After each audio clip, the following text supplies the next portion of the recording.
Welcome to mom's home, the art of home making. முருங்கைக்காய் use பண்ணி சாம்பாரோ புளிக்குழம்போ இல்லைன்னா அரைச்சி விட்ட குழம்போ எது பண்ணாலும் முருங்கைக்காயில் உப்பு ஏறிட்டு ஒரே கசப்பாக போயிடுங்க. அதனாலே நிறைய பேர் பார்த்திங்கன்னா குழம்புல போட்ட முருங்கைக்காய் சாப்பிடாம வச்சுருவாங்க. இன்றைக்கி அதை எப்படி சுவையாக பண்ணலான்னு சொல்லிட்டு பார்க்கலாம். இந்த வீடியோவில் ஒரு பொருளும் நான் எந்த வரிசையில் சேர்க்குறேனோ அதே வரிசையில் செஞ்சாலே போதும். நம்ம வீடியோலாம் வகை வகையாக பிரித்து பிளேலிஸ்ட்டில் போட்டு வச்சுருக்கோங்க, செக் பண்ணி பார்த்துக்கோங்க. ஒரு பாத்திரத்தை அடுப்பில் ஏற்றிக்கோங்க. சூடான உடனே கொஞ்சம் எண்ணெய் ஊற்றிக்கோங்க. அடுப்பு சிம்லேயே இருக்கட்டும். ஒரு துண்டு கட்டி பெருங்காயம் சேர்த்துக்கோங்க. நீங்கள் தூள் பெருங்காயம் சேர்த்துக்கலாம். கொஞ்சமாக வெந்தயமும் கொஞ்சம் மிளகும் நான் சேர்க்குறேன். இது குழம்புக்கு நல்லா வாசம் கொடுக்குங்க. கொஞ்சமாக பூண்டு சேர்த்துக்கிறேன். இது ஆப்ஷன் தாங்க, நீங்கள் வேண்டான்னா ஸ்கிப் பண்ணிக்கலாம். இந்த ஸ்டேஜில் கொஞ்சமாக கறிவேப்பிலையும் கொஞ்சம் கொத்தமல்லி தலையும் சேர்த்துக்கோங்க. அது நல்லா மணமாக இருக்கும். அடுப்பை நல்லா ஹையில் வச்சுட்டு நீங்கள் நறுக்கி வச்சுருக்க முருங்கைக்காயை சேர்த்து வதக்குங்க. இது கூட முருங்கைக்காய் நல்லா பச்சை வாசனை போக நல்லா வதங்கட்டுங்க. முருங்கைக்காய் நல்லா வதங்கினதுக்கப்புறம் தக்காளி கட் பண்ணி சேர்த்துக்கோங்க. நான் மிக்சியில் பேஸ்ட்டாக அரைச்சி சேர்த்துருக்கேன். ஒரு 10 செகண்ட் ஹைலேயே நல்லா வதக்கிக்கோங்க. அடுப்பை சிம் பண்ணிவிட்டு ஒரு மூடி போட்டு மூடி வச்சுருங்க. சிம்மில் வேகும்போது தான் எண்ணெய் நல்லா பிரிஞ்சு வரும் உங்களுக்கு. அதுக்குள்ளே நம்ம தண்ணியை கொதிக்க வச்சுக்கலாம். எப்போவுமே மண் பாத்திரங்களை நம்ம சமைக்கும்போது சுடுதண்ணி தாங்க சேர்க்கணும். பச்சை தண்ணி சேர்த்திங்கன்னா பாத்திரம் விரிஞ்சிரும். அடுப்பணல் ஹையில் வச்சு கொதிக்கட்டும். இப்போ உங்களுக்கு தேவையான சாம்பார் தூள் சேர்த்துக்கோங்க. தேவையான அளவுக்கு உப்பையும் சேர்த்துக்கோங்க.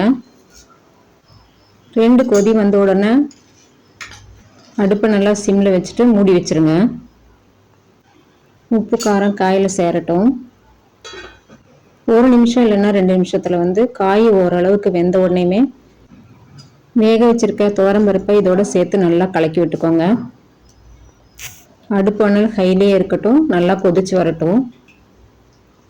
மூடி போட்டு சிம்மில் 1 நிமிஷம் வேக வச்சுக்கோங்க. இப்போ புளிக்கரைசல் சேர்த்துக்கோங்க. புளிக்கரைசல் எப்போவுமே சாம்பாருக்கு கெட்டியாக தாங்க இருக்கணும். தண்ணி மாதிரி இருந்ததுன்னா சாம்பார் சல்லுன்னு ஆயிரும். ஹையிலேயே சாம்பார் கொதிக்கட்டும்.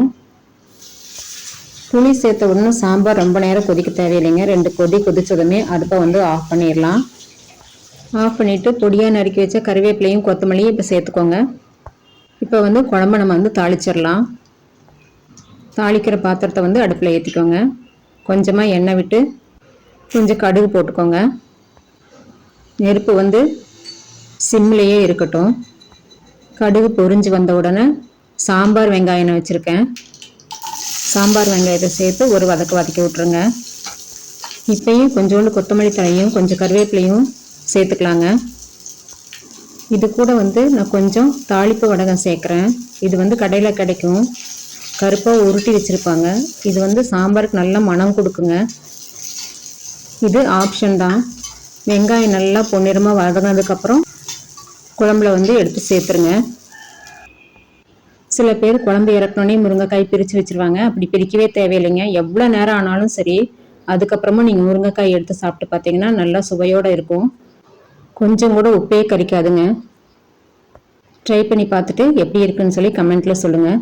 இந்த வீடியோ உங்களுக்கு பிடிச்சிருக்குன்னு நினைக்கிறேன். பிடிச்சிருந்தனா லைக் பண்ணுங்கள். யாருக்காவது பயன்படும் நினச்சிங்கன்னா ஷேர் பண்ணி விடுங்க. மறக்காமல் சப்ஸ்கிரைப் பண்ணி விட்ருங்க. பக்கத்தில் இருக்க பெல் ஐக்கானை கிளிக் பண்ணி ஆளுங்கிற ஆப்ஷன் செலக்ட் பண்ணிக்கோங்க. தேங்க்யூ ஃபார் வாட்சிங்.